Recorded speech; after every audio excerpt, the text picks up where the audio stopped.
নিরামিষ দিনে সয়াবিনের তো অনেক রেসিপি খেয়েছেন, তবে একবার নিরামিষ দিনে সয়াবিনের এই কাটলেট কারি তৈরি করে খেয়ে দেখুন। এই রেসিপিটা দেখতে এতটা লোভনীয় হয় যে একবার খেলে বারবার খেতে ইচ্ছে করবে। আর বানানো তো ভীষণই সহজ, ঘরে থাকা মাত্র কয়েকটি উপকরণ দিয়ে ঝটপট তৈরি করে নেওয়া যায়। একবার যদি এই রেসিপি কাউকে বানিয়ে খাওয়ান, খেয়ে কেউ বুঝতেই পারবে না এটা সয়াবিন দিয়ে তৈরি। চলুন তাহলে ঝটপট দেখে নেওয়া যাক কিভাবে সয়াবিনের এই কাটলেট কারিটা আমি তৈরি করেছি। তার জন্য উনানে একটা কড়াই বসিয়ে দিয়ে 1 গ্লাস জল দিয়ে দিয়েছি। জলটার মধ্যে সামান্য একটু নুন দিয়ে জলটাকে গরম করে নেওয়ার পরে ছোট একটা বাটি মেপে এখানে আমি 2 বাটি সয়াবিন দিয়ে দিয়েছি। সয়াবিনটা আপনারা আপনাদের পরিমাণ মতো ব্যবহার করবেন। এখন ঢাকা দিয়ে হাই ফ্লেমে 2 থেকে 3 মিনিট মতো সয়াবিনগুলোকে আমি একটু সেদ্ধ করে নিচ্ছি। সয়াবিনটা খুব ভালো করে সেদ্ধ হয়ে যাওয়ার পরে সয়াবিনটাকে খুব ভালো করে জলে 3 থেকে 4 বার ধুয়ে নেওয়ার পরে এখন খুব ভালো করে সয়াবিনগুলোকে চিপে জল ঝরিয়ে একটা প্লেটের মধ্যে তুলে নিচ্ছি। সবগুলো সয়াবিন আমি জল ঝরিয়ে নিয়েছি। এখন একটা মিক্সিং জারের মধ্যে জল ঝরানো সয়াবিনগুলোকে দিয়ে খুব ভালো করে মিহি একটা পেস্ট তৈরি করে নেব। দেখুন সয়াবিনটা খুব ভালো করে পেস্ট করে নেওয়ার পরে একটা বাটির মধ্যে সয়াবিনগুলোকে আমি ঢেলে নিচ্ছি। একই রকমভাবে বাকি যে সয়াবিনগুলো রয়েছে সেগুলোকেও আমি এরকম মিক্সিতে একটুখানি পেস্ট করে নিচ্ছি। সবগুলো সয়াবিন এখানে আমার একদম মিহি করে পেস্ট করে নেওয়া হয়ে গেছে। এখন এর মধ্যে আগে থেকে মিডিয়াম সাইজের একটা আলু আমি সেদ্ধ করে রেখেছিলাম, সেই আলুটাকে একটা গ্রেটারের সাহায্যে এরকম করে গ্রেট করে দিয়ে দিচ্ছি। আলুটা দিয়ে দেওয়ার পরে এখানে আমি এক এক করে মশলাগুলোকে অ্যাড করব। স্বাদ মতো নুন দিয়ে দিলাম, পরিমাণ মতো হলুদ গুঁড়ো, হাফ চামচ জিরে গুঁড়ো, হাফ চামচ ধনে গুঁড়ো, সামান্য একটু লঙ্কার গুঁড়ো, হাফ চামচ গরম মশলার গুঁড়ো, আর এখানে 1 চামচ মতো আদা কাঁচা লঙ্কা বাটা দিয়ে দিয়েছি। আর এখানে 2 চামচ মতো সাদা তেল দিয়েছি। আর তার সাথে বাইন্ডিংয়ের জন্য এখানে 2 চামচ আমি বেসন ব্যবহার করেছি, তবে আপনারা চাইলে কিন্তু চালের গুঁড়ো কিংবা ময়দাও ব্যবহার করতে পারেন। এখন সমস্ত কিছু একসাথে খুব ভালো করে হাত দিয়ে চটকে মাখিয়ে নিচ্ছি। খুব ভালো করে মাখিয়ে নিতে হবে যাতে সমস্ত কিছু একসাথে খুব ভালো করে মিশে যায়। খুব ভালো করে এই ডোটাকে আমার মাখিয়ে নেওয়া হয়ে গেছে। এখন হাতটাকে পরিষ্কার করে ধুয়ে হাতে সামান্য একটু তেল লাগিয়ে নিয়েছি। এখন এইখান থেকে অল্প অল্প করে ডো নিয়ে আমি কাটলেট শেপে তৈরি করে নেব।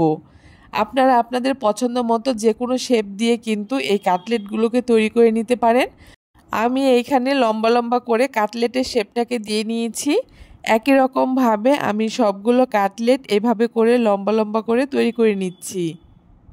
আর অবশ্যই হাতে সামান্য একটু তেল লাগিয়ে নিতে হবে, তাহলে কিন্তু খুব সহজে কাটলেটগুলো তৈরি হয়ে যাবে, কোনো রকম হাতের মধ্যে লেগে যাবে না। দেখুন সবগুলো কাটলেট এখানে আমার তৈরি করে নেওয়া হয়ে গেছে। এখন এগুলোকে আমি ভেজে নেব। তার জন্য কড়াইতে পরিমাণ মতো তেল দিয়ে দিয়েছি। তেলটাকে খুব ভালো করে গরম করে নেওয়ার পরে উনানের আঁচটাকে মিডিয়ামে রেখে এখন এক এক করে সয়াবিনের কাটলেটগুলোকে দিয়ে দিচ্ছি। কাটলেটগুলো দেওয়ার পরে কিন্তু উনানের আঁচটাকে হাইতে রাখতে হবে, আর উনানের আঁচটাকে হাইতে রেখে এই কাটলেটগুলোকে ভেজে নিতে হবে। যদি আমরা লো ফ্লেমে এই কাটলেটগুলোকে ভাজি সেক্ষেত্রে কিন্তু কাটলেটগুলো ভেঙে যাবে, দেখতে ভালো লাগবে না। তাই উনানের আঁচটাকে হাইতে রেখেই এই কাটলেটগুলোকে একটু লাল লাল করে ভেজে নিতে হবে।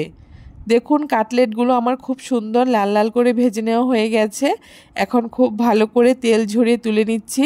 সবগুলো কাটলেট আমি একই রকমভাবে লাল লাল করে ভেজে তুলে নেব।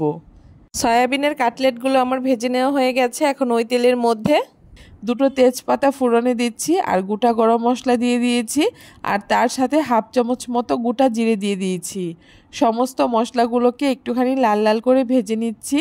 আর তারপরে আগে থেকে লম্বা লম্বা করে কেটে রাখা আলুগুলোকে দিয়ে দিচ্ছি। আর আলুর মধ্যে সামান্য একটু নুন আর হলুদ দিয়ে আলুগুলোকে এখন খুব ভালো করে নেড়ে চেড়ে লাল লাল করে ভেজে নেব। যতক্ষণ না আলুগুলো ঠিক এরকম লাল লাল করে ভাজা হচ্ছে ততক্ষণ আলুগুলোকে ভেজে নিতে হবে। আলুগুলো এখানে আমার লাল করে ভেজে নেওয়া হয়ে গেছে। এখন মশলাগুলোকে আমি এখানে অ্যাড করে দিচ্ছি। এখানে আমি রেগুলার যে মশলাগুলো ব্যবহার হয় তরকারিতে সেইগুলোই দিয়েছি। জিরে গুঁড়ো, ধনে গুঁড়ো, লঙ্কার গুঁড়ো, নুন, হলুদ আর আদা কাঁচা লঙ্কা বাটা। মশলাগুলো দিয়ে দেওয়ার পরে মশলার বাটিটাকে ধুয়ে সামান্য একটু জল দিয়ে দিয়েছি। এখন খুব ভালো করে নেড়েচেড়ে একটুখানি মিশিয়ে নিচ্ছি। আর তারপরে এখানে মিডিয়াম সাইজের একটা টমেটোকে আমি পেস্ট করে রেখেছিলাম, সেই টমেটো পেস্টটাকে দিয়ে দিচ্ছি। এখন আবারও খুব ভালো করে একটুখানি মিশিয়ে নিচ্ছি। খুব ভালো করে মেশানো হয়ে গেলে এখন ঢাকা দিয়ে কিছুক্ষণ আমি মশলাটাকে কষিয়ে নেব।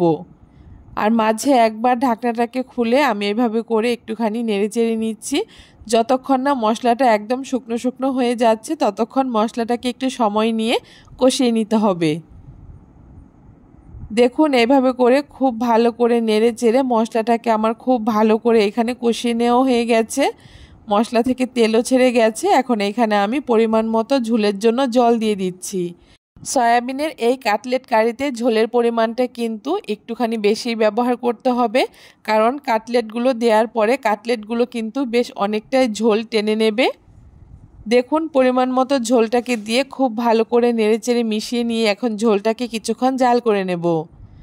ঝোলটাকে বেশ কিছুক্ষণ জাল করে নিয়েছি। আর এখানে দেখুন আলুগুলোও কিন্তু আমার খুব সুন্দর সেদ্ধ হয়ে গেছে। আলুগুলো যদি আপনাদের সেদ্ধ না হয় তাহলে আরেকটু কিছুক্ষণ জাল করে আলুগুলোকে একটু সেদ্ধ করে নেবেন। আলুগুলো সেদ্ধ হয়ে যাওয়ার পরে আগে থেকে ভেজে রাখা সয়াবিনের কাটলেটগুলোকে এক এক করে আমি ঝোলের মধ্যে দিয়ে দিচ্ছি।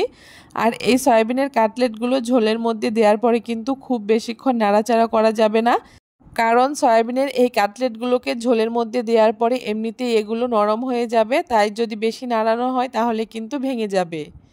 যেহেতু নিরামিষ রান্না তাই সামান্য একটু চিনি ব্যবহার করেছি। যারা পছন্দ করেন চিনি অবশ্যই ব্যবহার করবেন, না দিলেও সমস্যা নেই। একটুখানি উপর থেকে হালকা করে মিশিয়ে নেওয়ার পরে এখন নামানোর আগে হাফ চামচ গরম মশলার গুঁড়ো আর 1 চামচ ঘি দিয়ে দিচ্ছি। যে কোনো নিরামিষ রান্নার মধ্যে সামান্য একটু ঘি ব্যবহার করলে খেতে কিন্তু বেশ ভালো লাগে। এখানে কিন্তু কোনো রকম আমি আর খুন্তি দিয়ে নাড়াচাড়া করছি না, কড়াইটাকে ধরে একটুখানি ঘুরিয়ে নিচ্ছি।